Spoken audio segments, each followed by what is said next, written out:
after being zip tied, they threw me onto my face, and two different police officers kneeled on my lower back. As we've always said, whatever is done unto us is only but a fraction of what happens and has happened to the Palestinian people for the past 75 years or longer.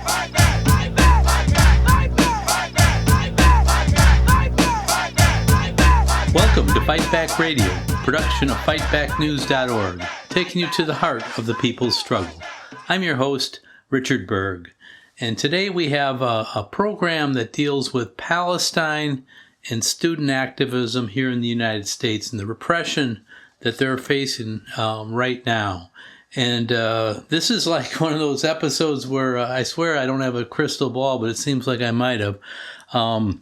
Our guest is Audari Tamayo, who's a Chicano student activist at the University of Wisconsin, Milwaukee, and is also a member of the Students for a Democratic Society. And there was, and you're going to hear about the repression that's happened at the University of Wisconsin, Milwaukee, and to the SDS chapter and to Audari.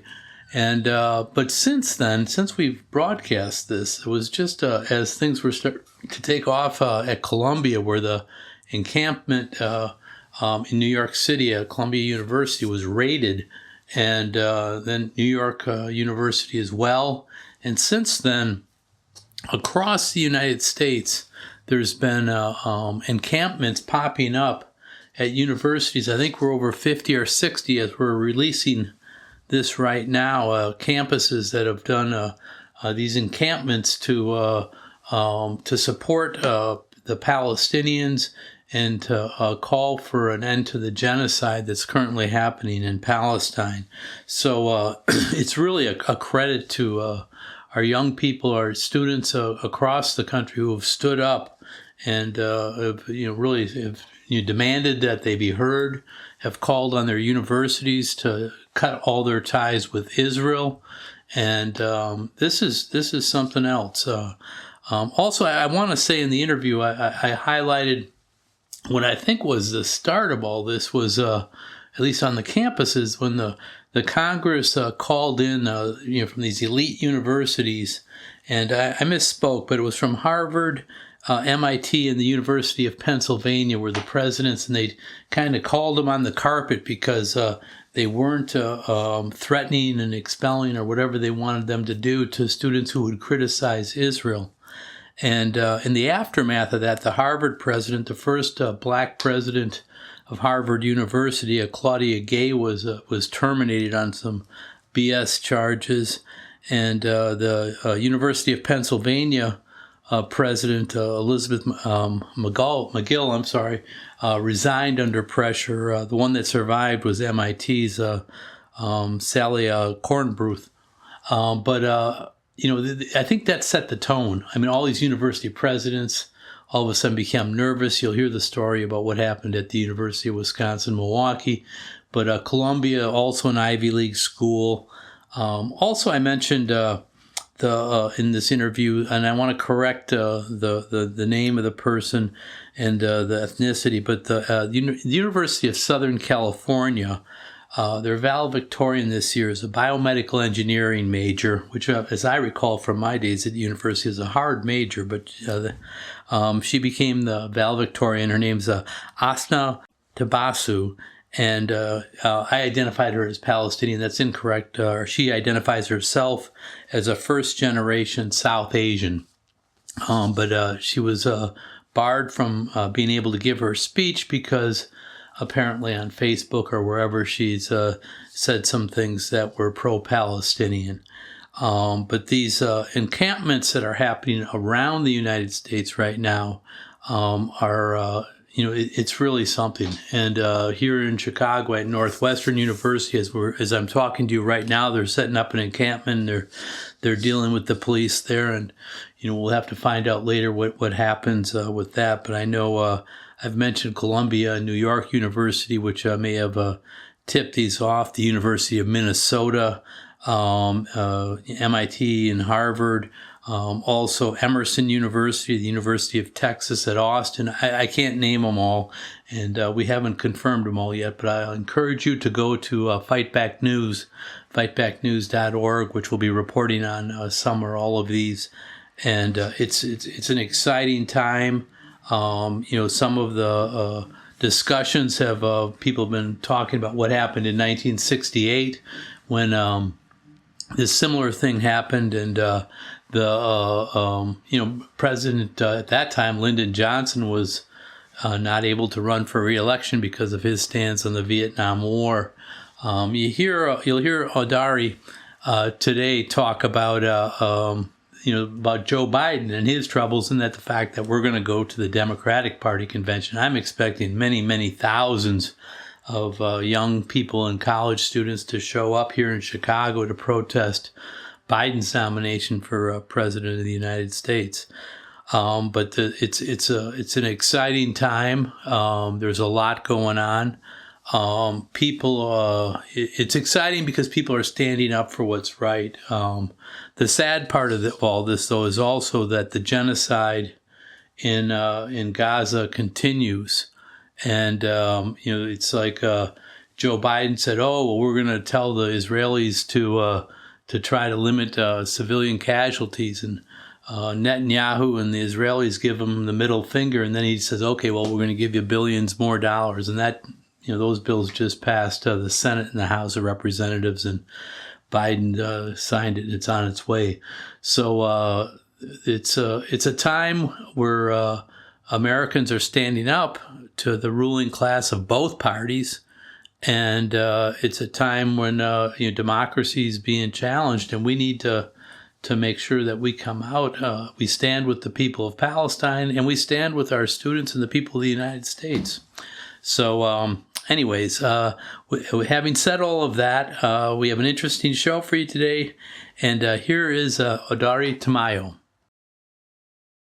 So I'm here with Audari Tamayo, who's the co-chair of the Students for a Democratic Society chapter at the University of Wisconsin-Milwaukee. And we're going to talk a little bit today about the student movement in the United States and some of the things that are going on there, and most especially about Palestine. But Audari, I want to start with giving you a chance to tell our Fight Back Radio listeners what is Students for Democratic Society, or SDS, and what's its mission? Why does it exist? Yeah, for sure. Pleasure to be here again. But SDS, for those that don't know, Students for Democratic Society, we're a national multi-issue progressive organization with over 50 chapters across the U.S. We stand against U.S. wars and intervention, racist discrimination, police crimes, homophobic and transphobic attacks, attacks on women and reproductive rights, and essentially all forms of oppression.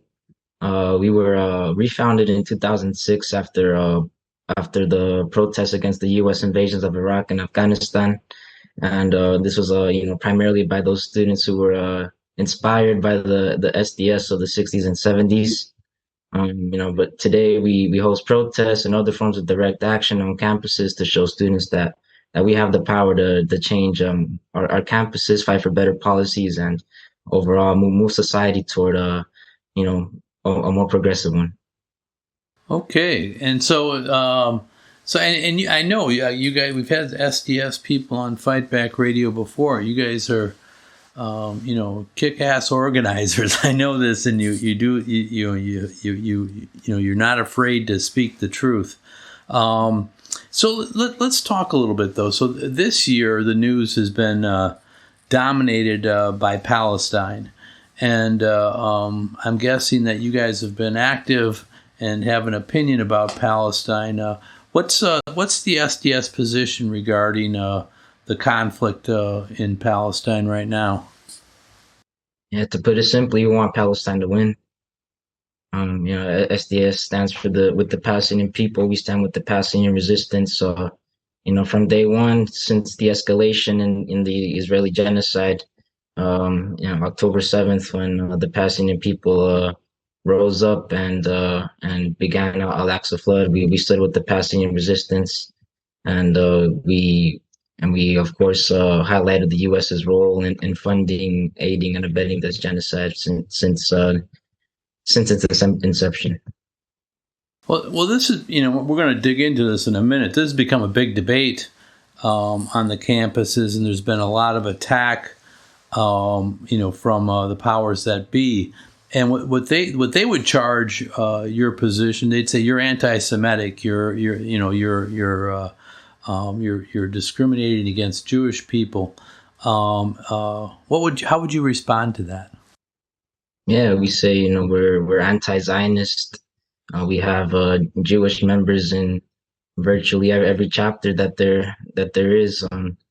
So to call us anti-Semitic is more than dishonest. I think it's pretty clear that we stand against Zionism. That's not the same as standing against Judaism by any means. So okay, let me go into that a little bit more then. So you say you stand against Zionism.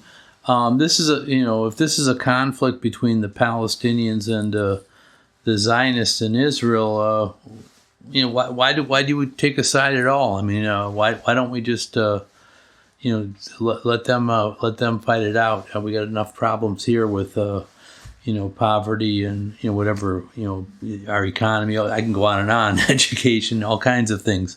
Why does SDS take such an interest in this?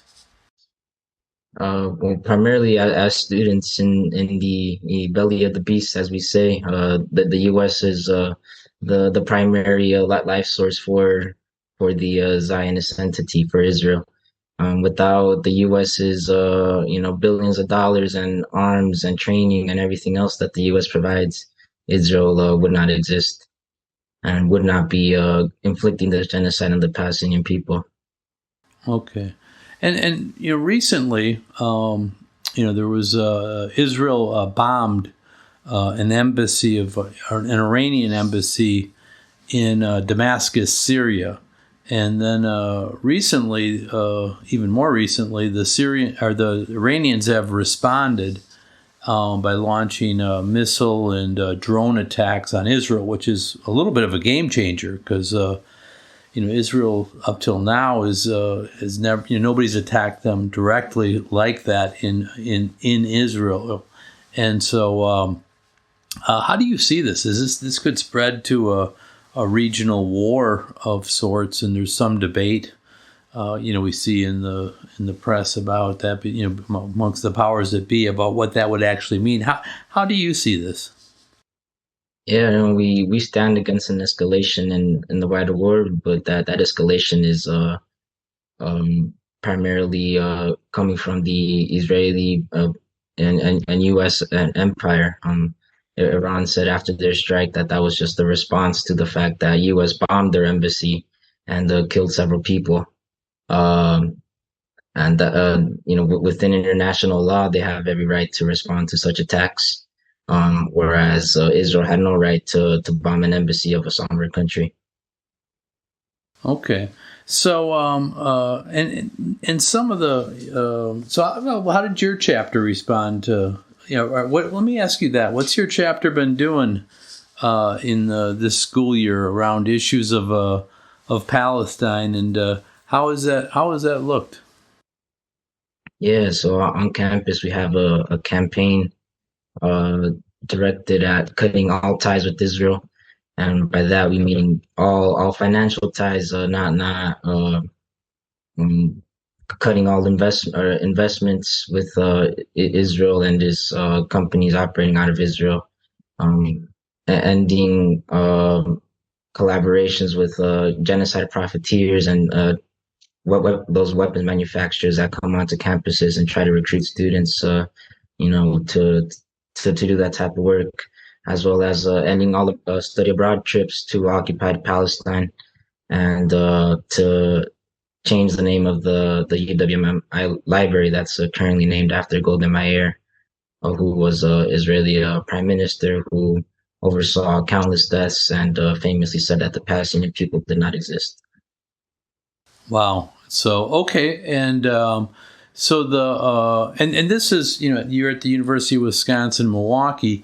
And this is typical of your chapters, right? Across the country, where people have been, you're making these kind of stands with the Palestinian people against the genocide, and for whatever, for rights for Palestinian people. So could you talk a little bit about SDS? Nationally, am I right that that's the kind of things that are going on, and that's what you guys are trying to do? Yeah, for sure.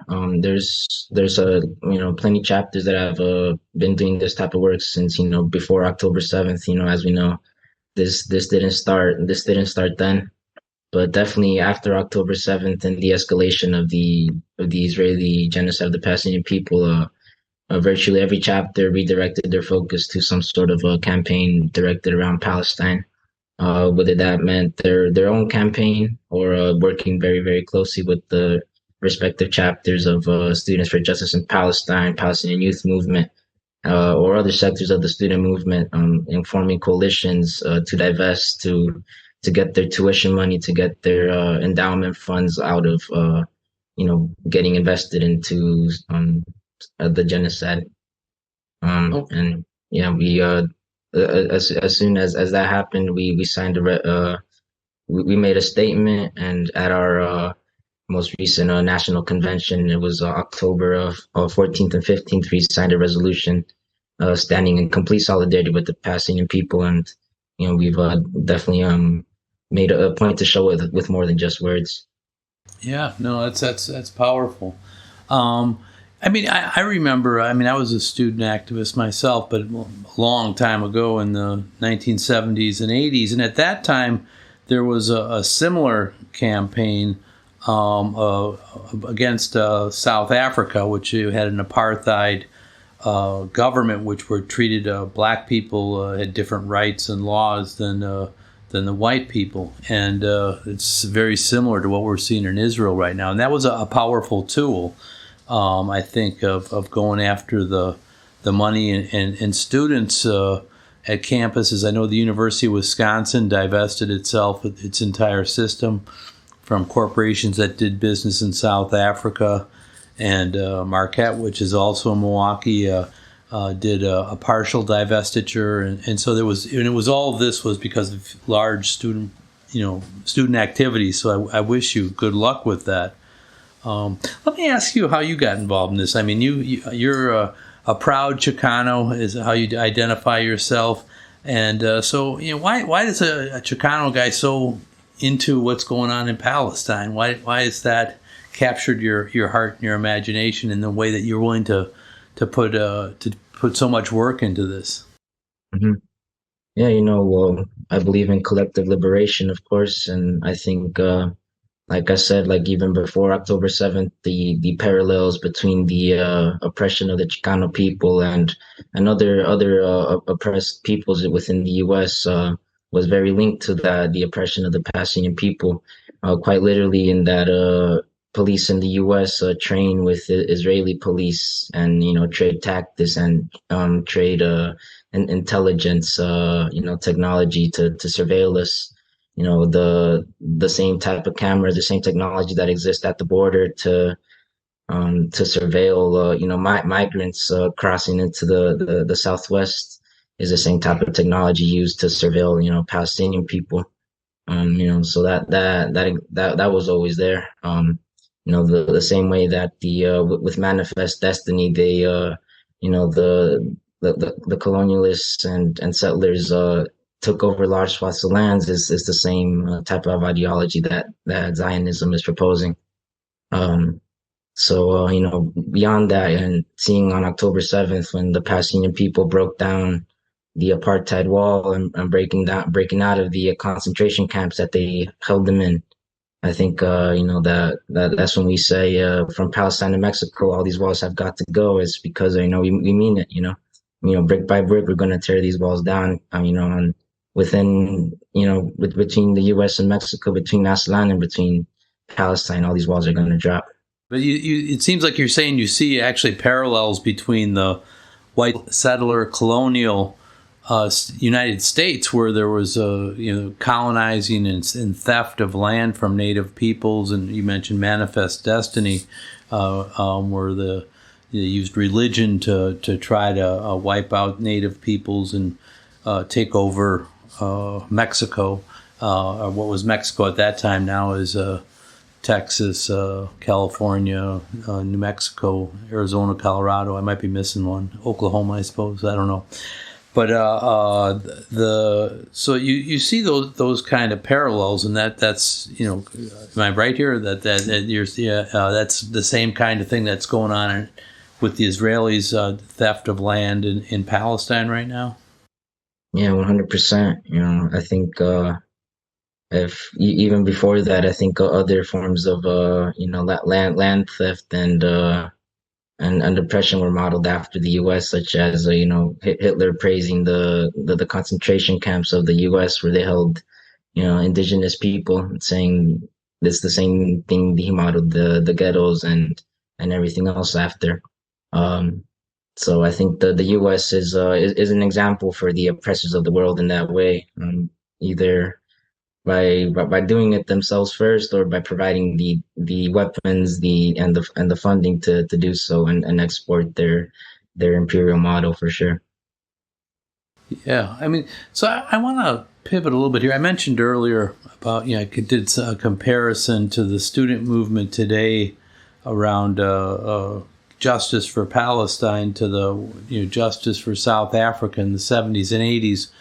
But I think there's a really big difference in that the government, both state, federal, etc., is exercising a massive amount of repression against people like yourself, who are trying to be active and are trying to point out the problems that exist within the Zionist state, and both whether it be from a moral point of view or just a point of view of supporting national liberation.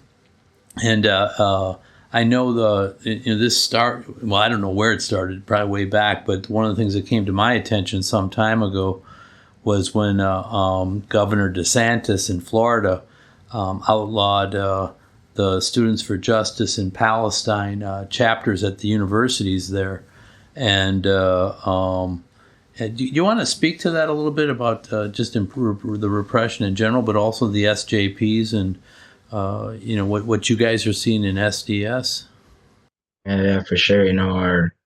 Our friends and comrades in SJP, they're at the forefront of the Palestinian liberation movement as far as within the student movement. I think being Palestinian led, such as the Palestinian Youth Movement and other organizations such as that, they've faced twofold oppression. One for being Palestinians in diaspora, and then two for student activism on campus. And of course, we've stood right by them, organizing protests together, organizing direct actions together, across the country, and we're in unwavering solidarity with them. The DeSantis in Florida doing that, and others like Greg Abbott in Texas signing executive order GA 44, I believe it's called, where they targeted SJP and the Palestinian Solidarity Committee, specifically name dropping them, and trying to force schools to impose harsher penalties on students that stand with Palestine. But of course, these organizations have faced the brunt of the oppression. But within us as SDS, of course, not simply just for standing in solidarity with them, but for organizing our own actions. We've faced similar repression. Facing probation, some chapters being suspended for simple things such as flyering or chalking on campus, or organizing disruptions of boards of regents meetings or other administrative meetings after being iced out for months, and administrations refusing to even acknowledge that there's a genocide happening. And for some reason, when we try to point these things out to them, we're the ones that are the criminals, even though they're the ones that our schools are the ones that are engaging in business with those profiting off the genocide. We're here in Milwaukee. Our SDS chapter as a whole is placed on probation, but we're fighting that. And a couple individuals within the organization, including myself, are also on probation. And this is a commonplace across the country. This repression is definitely increasing. Well, let's dig into that a little bit. So you're a member of you're one of the Milwaukee Five, as they call it, and I want to give you a chance to tell our Fight Back Radio listeners a story about what led to your arrest. And so on February 9th, as I understand, there was a sit-in at the University of Wisconsin-Milwaukee. Could you tell our listeners a little bit about what the lead up to that was, and why you decided to do a sit-in, and then maybe a little bit what happened there? Yeah. So, like was mentioned, it was February 9th. This was during the week of action for Palestine that was called on by the U.S. Palestinian Community Network, the National Alliance Against Racism and Political Repression, as well as the National Students for Democratic Society. Within that week of action, we decided to escalate our tactics after being ignored for months, and when in the face of a verifiable genocide. Our administration had refused to meet with us, or said they're too busy. Trying to force us to meet with this person and that person, instead of meeting with the chancellor and other administrators that actually have political power on campus. They wanted us to talk to people that virtually wanted to be our therapist, so to speak, and just listen to our feelings rather than take action on concrete demands that had been made for months and years in some cases. But yeah, on February 9th. So let me hold up on you there just before you get into this, because I want to go back to what So February 9th. By this time we're a few months into the genocide, and so we've all seen this on television by now. But at this time, it was maybe we weren't as hardened. I don't know. But there was, the bombings, and tens of thousands of people, including women and children, were dying. The hospitals were being bombed and raided and invaded by the Israeli troops, and patients were being murdered. People were being arrested.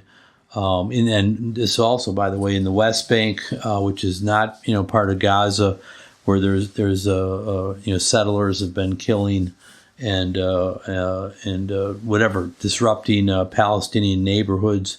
So it was, and your demands, tell me if I'm right here. So you wanted the University of Wisconsin to break their ties with their financial and all other ties with Israel, and the library that was named after the Zionist leader Golda Meir, to rename that. And those were the demands? Am I right, or is there more? Am I missing? Yeah, something? And to end the study abroad trips, but yeah, all ties with the Zionist entity altogether. And so you'd been getting the runaround for whatever, a long time, but you had increased your efforts because of the urgency of the genocide, and you were still getting the runaround, right? So what did you do then? We looked to other examples on campus of how things were achieved, some of which that the school likes to tout as part of their history. There's a place on campus called the Roberto Hernandez Center, which was set up through a sit-in specifically in the 70s as a Latino outreach center. So we looked to the students in those days and said, well, if they could achieve things through a sit-ins, other aspects of the civil rights era, employed the sit-in, to achieve their demands. It's a long-standing tactic of the student movement, the peace movement, to sit in, to to get the demands met. So we said, why not? Other SDS chapters recently had occupied their administrative buildings as well and shown it was possible. So we figured it was time to do the same on our campus, and we couldn't just sit idly by while our government continued its genocide. So then on February 9th, the day of the sit-in, actually, why don't you walk our listeners through it? How did it actually happen? Did you guys sneak in there? Did you have a big rally outside, or how did this play out? Yeah, we had a big rally outside early in the morning at 11:30. Close to 50 students had rallied right outside the library. This rally was hosted by or co-hosted by the Students for Justice in Palestine, the Muslim Student Association, and as well as co-hosted and sponsored by the Wisconsin Coalition for Justice in Palestine, which has over 60 organizations, as well as an organization on campus called Unpack. As well as we partnered with the Milwaukee Alliance Against Race and Political Repression, the Milwaukee Anti-War Committee, and the Freedom Road Socialist Organization. All had folks out. We rallied at the library, and then we marched over to Chapman Hall to make sure the administration, couldn't say that they couldn't hear us anymore. And after So Chapman Hall is where the big shots are, where the offices of the president, etc.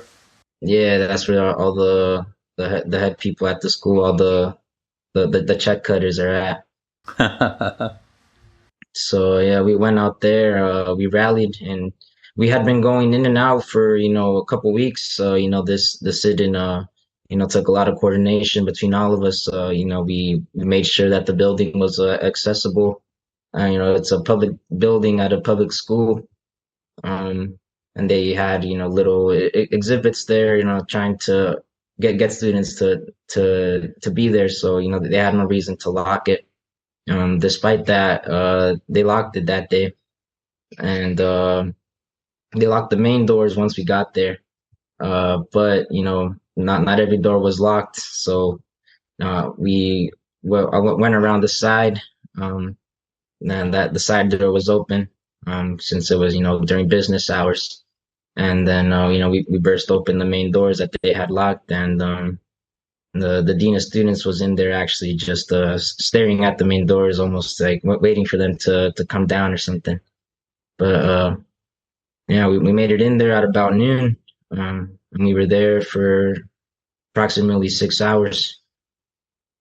So what happened then? So you went, okay, so you took over the whole building, and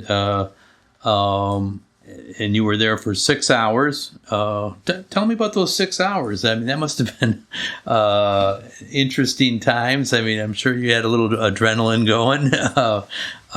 What was that like? Yeah, we had plenty of hot chocolate and chai to go around. We were on the second floor primarily, but within 5 to 10 minutes there was already 20 cops. The administration had called the police on us, virtually right away.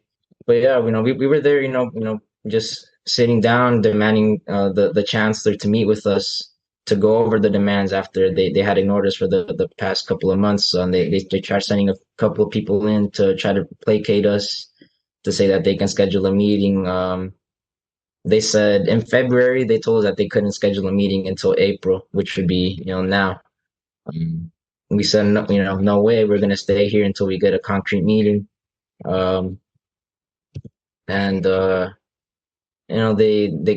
sent more police in. There was about 10 different police departments that showed up, including the state fair police, and a couple police departments outside of Milwaukee County. But between that time, they restricted our access to a bathroom. They closed the only door with that had a room with windows, so we were just sitting in a lobby space. So no bathroom, no windows, no nothing. But we chanted for a substantial portion of the time. Um, I can maybe speak on our charges in a second, but one of our charges was actually prohibited noise. You chant too loud, huh? You want justice too much, Audari. So you were there for 6 hours. You were chanting. They were giving you the run around and trying to say, okay, let's meet. Whatever 6 weeks from now or whatever it is. And then, so how does this end? What happened? You got tired and went home? No, I don't think so. What happened? Not at all.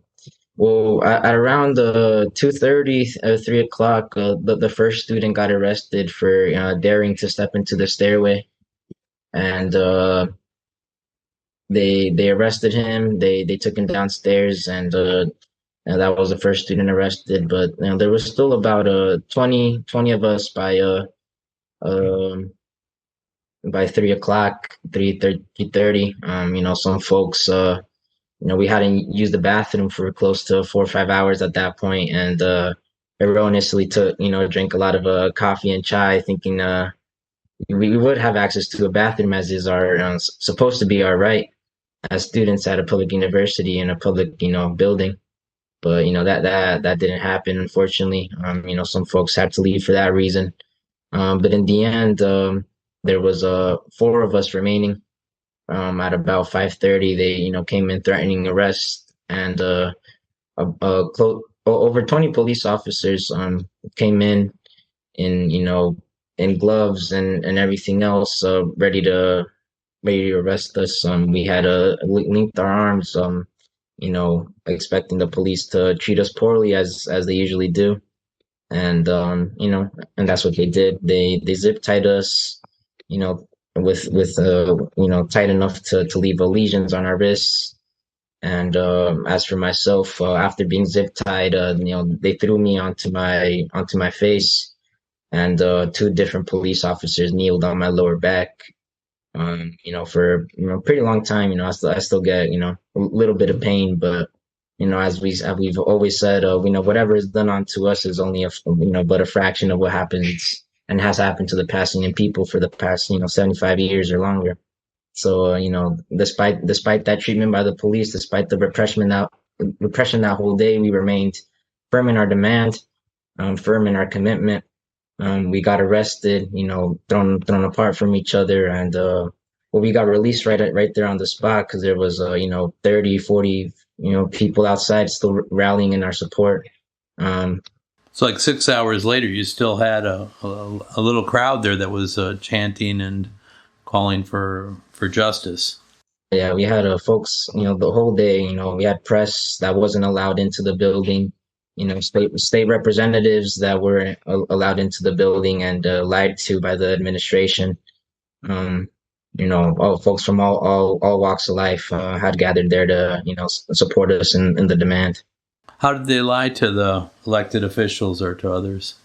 Yeah, well, they put a paper up saying that the building was closed, and that's how they justified not letting us use the bathroom and not closing the door to a public building. However, that wasn't true, since they officially didn't close the building until after we got thrown out, or till right before we got thrown out and arrested and brutalized by the police, and lied to them about the reasons that they were taking those types of actions. So yeah, it was a lot of egregious things happened that day. They lied about the first student that was arrested. They said he was originally arrested for urinating in the stairwell, and that's what the official UW-Milwaukee statement said from after the initial sit-in. In the coming days after, that's what they said. They lied about that we were being disruptive, that sort of thing. Yeah, they were very dishonest. Okay, so you went into the building at 11:30. You occupied it. You demanded to be able to talk to, what the president or somebody in authority. They gave you the runaround, and you were there about 6 hours till 5:30. Then the police, came in and whatever, brutalized you. And so, what happened after that? What happened after that? Yeah, well, we got the meeting with the chancellor, within the 2 weeks that we had demanded. And this is after the chancellor refused to meet with multiple student groups. Um, and this is after they said that they couldn't meet with us until April. But they released multiple statements, condemning the sit-in, saying that the occupation of a building is unlawful. But we say if Palestine gets no justice, then they don't get no peace. So we remain firm in that. We got that meeting. Despite the fact that they tried condemning the sit-in and the means in which we got that meeting. But the meeting is not the end all be all. We're still demanding the basics of our demands. We're facing charges from that sit-in. Like I said, one of them being prohibited noise. Funnily enough, another one being prohibited signs, and unlawful assembly and unlawful occupation, with the one student facing charges for resisting arrest. So, okay, and then that's a felony, right? Correct? Resisting arrest? Yeah, right. Well, they're charging us within civil court, but yeah, that student is facing the heaviest of charges. And despite the fact that all he did was stand in a stairwell. Okay. And so you all, the Milwaukee Five, are you all SDS members, or? Yeah, we're all members of SDS. Okay. And proud members of SDS. Proud members of SDS. All right. And then, so then you went to court on April 4th, and you pled not guilty, right? And then right now you're waiting for a pre-trial hearing, probably this week or something like that? Yeah, this coming Wednesday, the 24th, is a pre-trial hearing. Yeah, April 4th, we pled not guilty to all charges. They offered us a plea deal to bring down the fines we would get, but we said we're not pleading guilty because we didn't do anything wrong.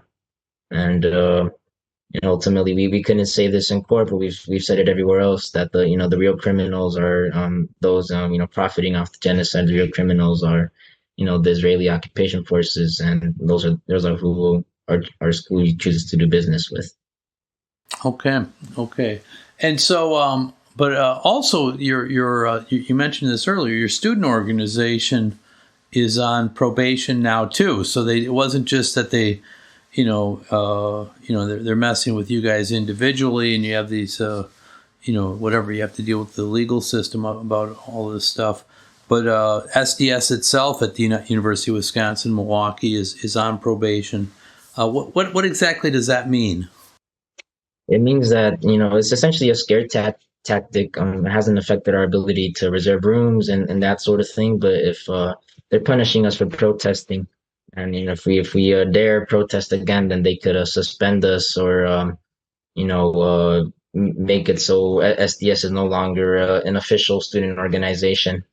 And as well as four of the Milwaukee Five, one student who was taking a leave this semester couldn't be punished in this way, but we're also on probation on campus, on top of fighting the legal charges. So they're trying to hit us from all sides and trying to intimidate us. They want us to apologize and say we'll never do it again, but we're not. Not only are we not guilty, but we're not sorry for anything that happened. Okay. And so, so we'll be following this on Fight Back as we go forward, and we wish you the best of luck with that. But the repression at the University of Wisconsin-Milwaukee, and this isn't unusual. This is going on. We mentioned a little earlier about what's going on in the South, in Florida and Texas, but. I think this week we've heard that the the University of Southern California, there was a Palestinian woman who was the valedictorian and who's been outspoken about issues of Palestine. And they said, the university said that they would not allow her to speak or to give the valedictorian speech. And so, so we're seeing those kinds of things going on. And even, I know it's not just at the university level, but also, even at you were seeing the federal and state governments as well. Let me circle back here a second. I wanted to move to a different thing. But first, you mentioned that you got your meeting with the president of the university. And so how did that go? I mean, obviously, they didn't drop the charges, and but it was. You have to say this is a victory because they said we're not going to meet with you until April. So you forced them to at least listen to what you had to say. How did that meeting go exactly? Who was there, and what happened? It was the chancellor, the head of the university, the dean of students, the vice chancellor, the dean of DEI, as well as a police officer in the midst, just keeping watch. In the meeting, what we thought was going to be a meeting room that had clear doors, called the fireside lounge. We were excited by that fact that it had clear doors, so people were going to be able to see what was going to go on. But in at least the first time I've ever seen them do that, when they had such a meeting or an event in that room, they had a black curtain covering that room. Oh no, so nobody can see you. They don't even want to admit they're talking to you. Exactly. Terrible. But within the meeting, right away they tried to wipe their hands clean, to pretend that they had nothing to do with what was happening in Palestine, despite the obvious facts. They tried to claim that they said that nobody has gone on a study abroad trip since to Israel since 2017-2018, which we believe is true. But however, the trips are still advertised on the school website. The brochures they give out for study abroad programs, you flip it open, the very first thing on there is a trip to Israel, so-called Israel. So it's not for lack of trying that there isn't study abroad trips out there. They tried to say that the school itself doesn't invest in anything. However, the UWM Foundation, which is where the school gets a substantial portion of its funding, does. So they tried to double speak and put the blame somewhere else and say they have nothing to do with it. However, we know that that's not true. They also said when we brought up valid concerns from the students about the fact that there's a library named after a war criminal, about the fact that the school is just not transparent about their ties to the settler colonial state of Israel. They said it was the first time that they had heard of that. They're just giving us the runaround, in the meeting itself, saying that the meeting was a listening session. But we told them in the meeting and elsewhere that, we don't need a listening session. We need a action session, Otherwise, what are they there for if they're not going to take action when, hundreds of students have signed a petition to get them to divest, when, the like I said, the Wisconsin Coalition for Justice in Palestine, which has 65 plus organizations now, has signed on to the campaign to divest and cut all ties, which represents organizations across the state of Wisconsin. So they have pressure from everywhere, but for some reason they're choosing to side with the oppressor. They're choosing to side with those committing a genocide. But that's how the meeting went. They only gave us 30 minutes, but we pushed them to stay about 20 minutes afterward. And once they realized we had no intention of leaving until they actually did something, the police officer scurried the chancellor along, and they took him through a like a back room to get away from us. Yeah, and they had multiple police officers around the student union, which is where that room was located, just keeping watch and somehow scared of us as if we're the ones that are committing war crimes. Wow, that's incredible.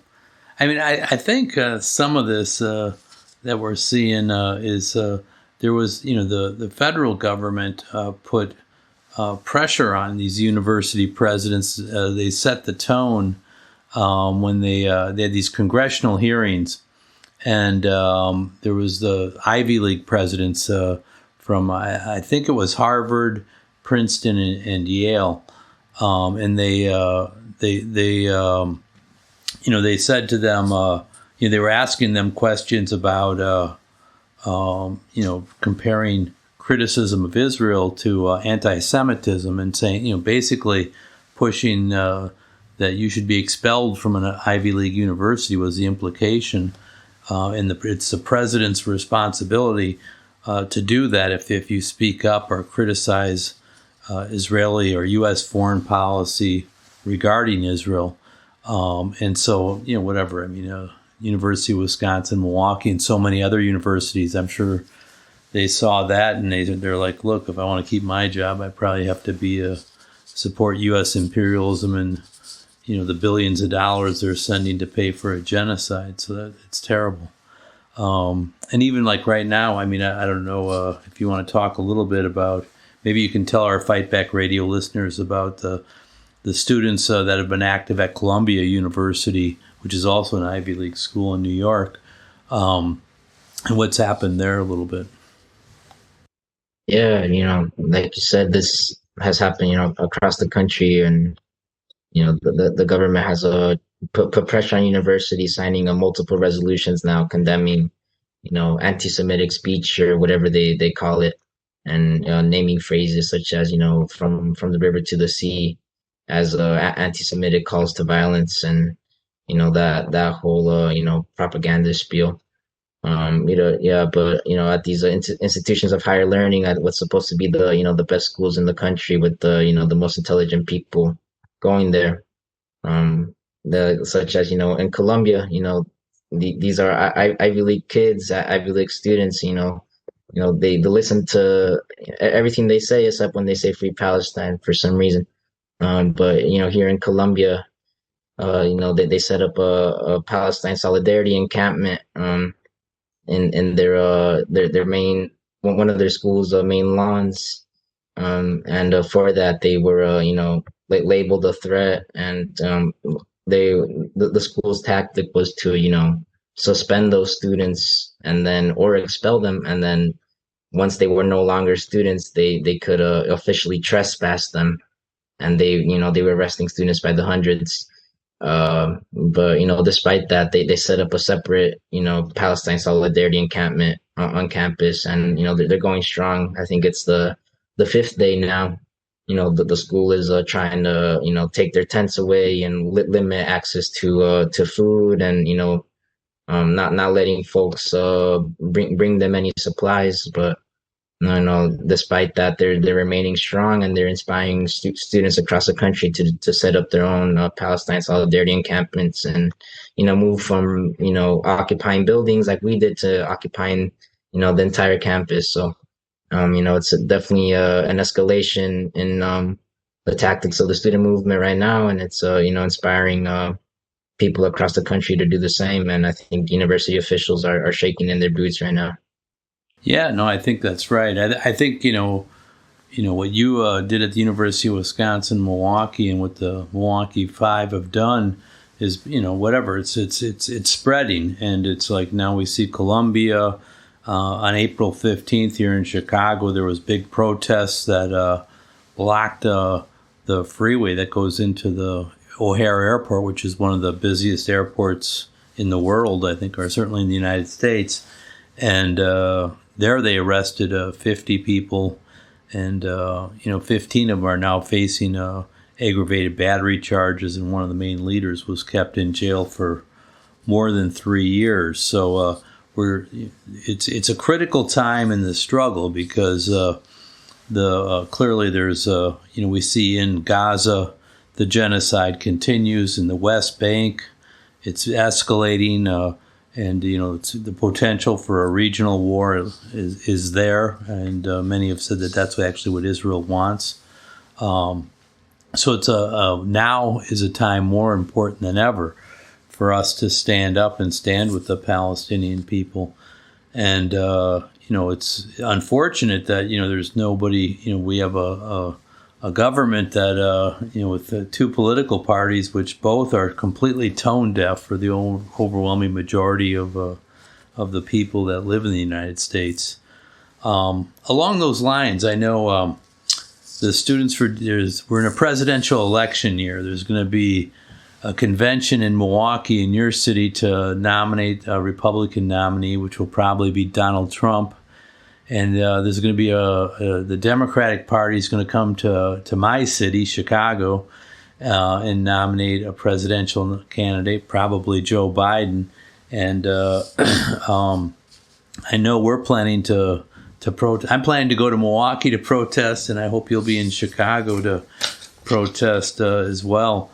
But let's talk about these a little bit. Let's maybe start with the Democrats in Chicago. It's a second demonstration, but I think it more directly hits because Joe Biden is the president of the United States right now, and there's despite his initial very firm pro-Israel rhetoric, it's maybe softened a little bit, but he continues to.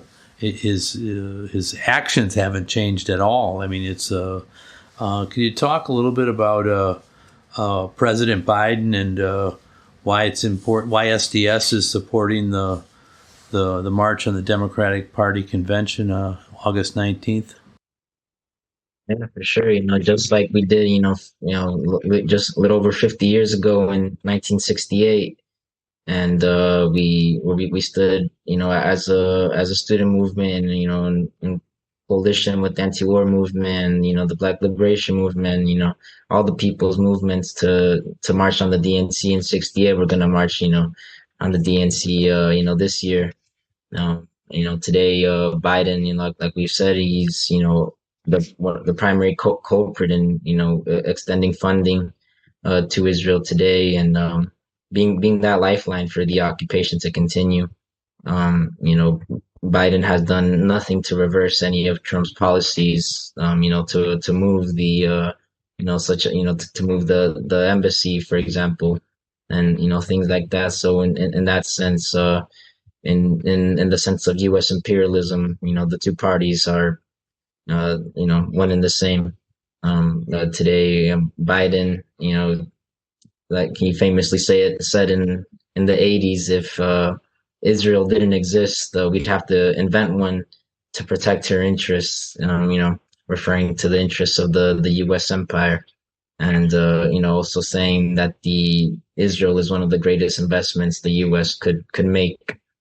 So, Biden is not apologetic, and has probably been too open for the ruling class's liking about the reality of Israel and how it functions as a U.S. proxy of imperialism. And for as long as Biden's been a statesman, he's made that clear. So we're gonna take the people's demands to the streets to free Palestine, and make sure the Democrats hear us, and let it be known once and for all that Students for Democratic Society has nothing to do with the so-called, Democratic Party.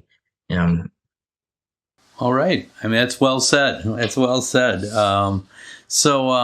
Let's pivot then to the Republican convention, which is going to be in your hometown, Milwaukee. Why bother? Whatever Trump. He's not. He's not president now with the genocide and all this stuff. Why are you bothering to protest against Donald Trump? And are the demands the same, or does it have a little bit of a different wrinkle to it?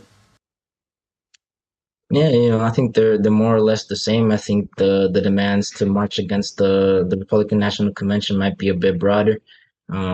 We do have a point of unity to stand with Palestine, and And but beyond that, other points of unity are to reject the racist and reactionary Republican agenda, to defend women's and reproductive rights, and peace, equity, and justice for all. So those are the points of unity of the coalition. We're united all forces, and even working with some of the some Democrats or other more forces aligned with them to march against the Republicans. And ultimately, our goal is to make a broad united front of people that unite under these demands, and understand that the Republicans, even though they might not be at the helm of the presidency, they are at the helm in many local levels, and ultimately they are one of the primary forces in attacking women's and reproductive rights. They are in one of the primary forces waging transphobic attacks against our trans siblings, and we think it's important to stand against that, and beyond the simple fact that that they're racist and reactionary. They have a clear and material effect on the oppressed people today, even though that they might not be at the helm of the presidency. But we're going to take it to the streets, both in Milwaukee and Chicago. Both parties, they're complicit in genocide. They're complicit in in oppression. And even though there might be some differences, at the end of the day, they stand united in U.S. imperialism. And we're gonna be equally as loud in the streets, both in Chicago and Milwaukee, to make that known.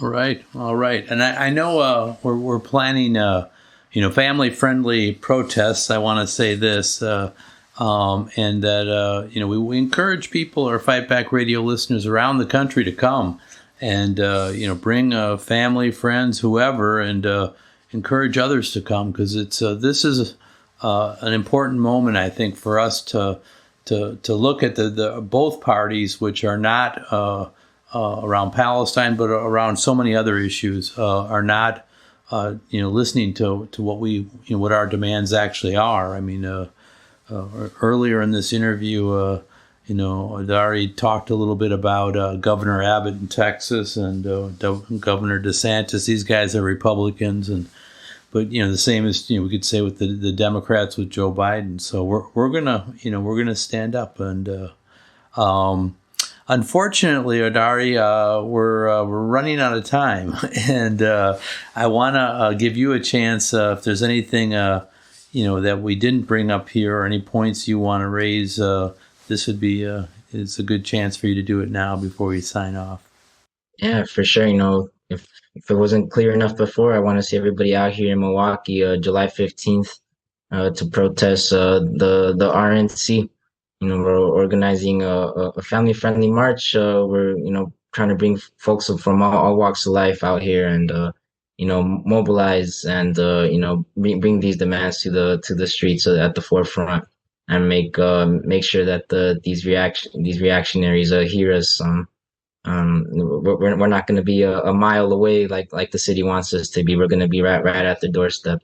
And beyond that, if folks want to tune into SDS_UWM on Instagram, or National SDS on Instagram, or other platforms, stay tuned. Stay tuned to the student movement. Stay tuned to the fight at Columbia. Stay tuned with the Students for Justice in Palestine.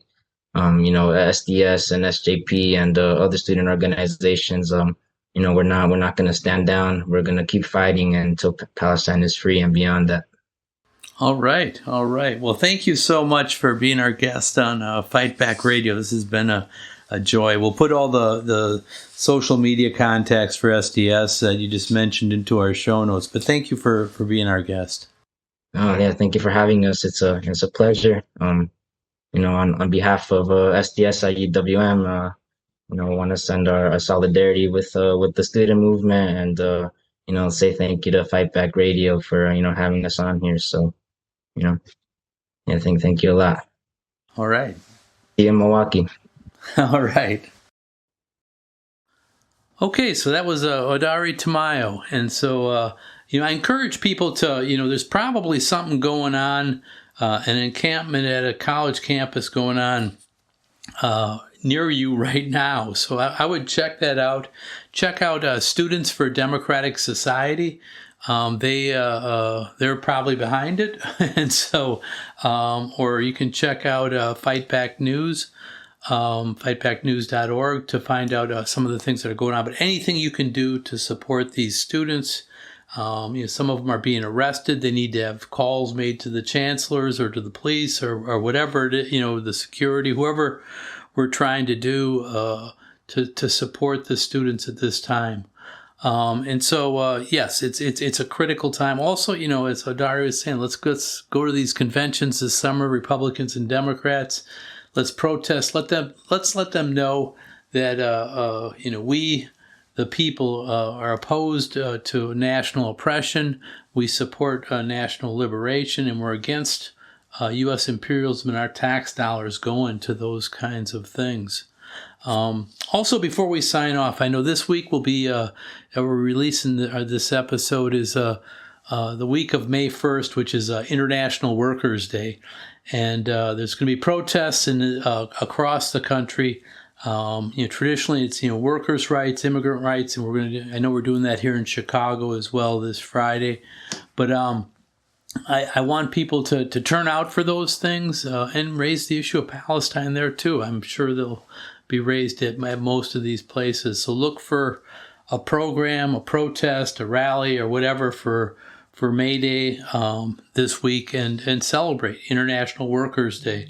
It's something that happened in the United States in the fight for the 8-hour day. In our last episode, I also, I pointed people back, and I'll do that again. Our very second episode was Larry Spivak of the Illinois Labor History Society. And Larry told the story of Haymarket Square and of May Day. Also, this is our birthday. We were started on May Day 2 years ago, and in that time we've grown from just a couple of listeners to we have 2,000 subscribers and followers right now, and it's I thank you all for that, and I want you to continue helping us promote this. If you can tell people about Fight Back Radio, tell them about this episode, and get people to listen to it. As I always say, you're our public relations firm. Our listeners are that. So thank you for that. One final thing I wanted to do is a correction from last time. In our last interview with Javi Velasquez, who had, if you haven't heard this, certainly go back and listen to it. Javi is from Texas, and he went to the border, and we discussed the situation at the border of Texas and Mexico. And, he was part of a delegation that went down there. But in discussing how Texas became part of the United States and how it was annexed from Mexico, I referred to it, the first time I referred to it as the Spanish-American War, which is incorrect. It was the Mexican-American War. I got it right later on, but I apologize for that first mistake. The Spanish-American War, of course, was when the United States in 1898 annexed Puerto Rico and Cuba and the Philippines and I think Guam as well, and whatever. So it's a different imperialist war where the United States grabbed land. So anyways, I wanted to make that correction and apologize for my mistake. So finally, before we leave, I want to give a credit to our crack production team, who, as always, makes this all happen. Vince Olson, Natalie Pranis, Dodd McColgan, and Shane Tremley. And I'm Richard Berg for the entire Fight Back Radio team, saying until next time, all power to the people.